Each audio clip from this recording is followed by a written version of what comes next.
So uh, the question I think comes through COVID or any other time, how does philanthropy direct our money and our time? When I step back to, I want to talk about what our money can be used for or is predominantly used for. I think of any project, any initiative, any special thing that we all work on together to make Vermont a better place. I think of it as having four distinct phases. Every good project starts with an idea, and that idea could be in a citizen, it could be in a funder, could be in a government official, or it could be coming from private enterprise. And that ideation phase can take years, decades, God knows, months, in some cases days. There's very little federal and state money available for that phase. And it's where we really look to philanthropy to help those people come up with those great ideas and bring them to the next phase, which is really capacity. From that idea needs capacity. Somebody needs to take the idea and turn it into something actionable. And that's another place where there just isn't money to fund capacity at the state and federal level. Then we get to the fun parts, which are true planning, the third phase, and implementation.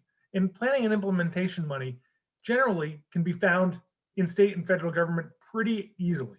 If you have a good idea that has capacity, you're going to find planning money and you're going to find implementation money.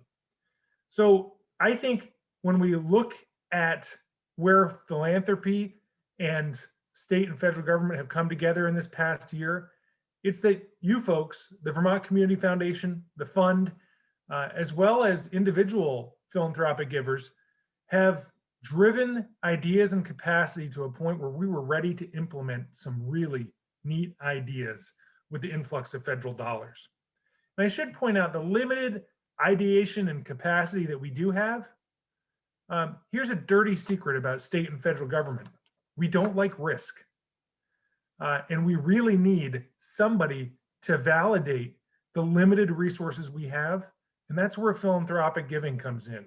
When we see something attached to the Vermont Community Foundation, when that stamp of approval goes in a project, I, as an administrator at a state agency, say to my staff, you have the right now to go and work on that project, even though it might be a $20,000 grant on a $10 million idea.